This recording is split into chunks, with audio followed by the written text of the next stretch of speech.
వారందరూ కూడా వెయిట్ చేస్తున్నారు సార్. ఇప్పుడు వరకు అక్కడ జనాల్ని లోపలికి తీసుకొస్తానని చెప్పి పోలీసు వాళ్ళతో కోఆర్డినేట్ చేసుకుంటూ ఉన్నా. ఎందుకంటే నేను అక్కడి నుంచి వచ్చాను, వాళ్ళ బాధలు నాకు బాగా తెలుసు. అందుకనే ఫస్ట్ అక్కడికి వెళ్ళాను నేను ఇక్కడికన్నా కూడా. Thank you so much Srikakulam.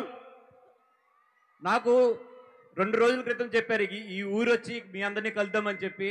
2 రోజుల టైం. నేను పొద్దునంతా కూడా అంటున్నా 2 రోజుల్లో జనం ఎట్లా వస్తారు అంటే ఇక్కడ ఉన్న లోకల్ వాళ్ళందరూ కూడా మీకు శ్రీకాకుళం వాళ్ళ గురించి తెలియస్తారు, మీరు పెట్టండి ఫంక్షన్ వస్తారు అన్నారు. నిజంగా నేను చూసి ఆశ్చర్యపడుతున్నా ఈ జనాన్ని. ఇక్కడ ఎంతమంది ఉన్నారో పాపం బయట గేట్ల దగ్గర దీనికి డబల్ ఉన్నారు జనాలు. నిజంగా థ్యాంక్ యూ శ్రీకాకుళం, ఇంత షార్ట్ టైంలో మీరు ఈ సినిమా మీద చూపిస్తున్న ప్రేమకి. ఎందుకంటే ఈ కథ ఇక్కడే పుట్టింది. The story belongs to this land. And B Machileswaram ఒక్క చిన్న ఊరు మీ పక్కన, శ్రీకాకుళం పక్కన ఉన్న ఒక్క చిన్న ఊరు ఇండస్ట్రీలో ఈరోజు పెను సంచలనం సృష్టించింది. Thanks to the D Machileswaram and అక్కడ ఉన్న పీపుల్ అందరికీ. అదేవిధంగా శ్రీకాకుళం నుంచి ఇక్కడ నుంచి మా సినిమాకి చాలా మంది కూడా కోఆపరేట్ చేశారు, కథ పరంగా కానీ లేదంటే ఇక్కడ నుంచి కోఆపరేషన్ పరంగా కూడా. అందరికీ కూడా thank you so much. Thank you so much was గారు, ఇంత అద్భుతమైన చిత్రాన్ని మా అందరికీ కూడా అందించినందుకు.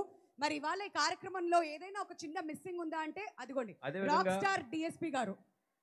పోలీస్ డిపార్ట్మెంట్ నేను చూస్తున్నాను పాపం వాళ్ళ గ్రౌండ్లో ఎంత ఆయ ప్రయాస పడుతున్నారో. వాళ్ళందరికీ కూడా థ్యాంక్ యూ సో మచ్. నిజంగా మీరు ఈ రోజు లేకపోతే ఈ ఫంక్షన్ ఇంత కంట్రోల్డ్గా ఇంత నీట్గా జరిగేది కాదు. మీరు అందరూ అక్కడ ఎంత శ్రమ పడుతున్నారో కూడా చూశాను ఇప్పుడు అటు సైడ్ వచ్చి. ఎంటైర్ పోలీస్ డిపార్ట్మెంట్కి మా గీతార్స్ తరపున థ్యాంక్ యూ సో మచ్ అండి. యా, మరొకసారి ఇక్కడ పోలీస్ డిపార్ట్మెంట్ అందరికీ కూడా మా గీతా ఆర్ట్స్ తరపున ప్రత్యేక కృతజ్ఞతలు తెలియజేస్తున్నామండి. చాలా సపోర్ట్ చేస్తూ వస్తున్నారు మాకు సాయంత్రం నుంచి.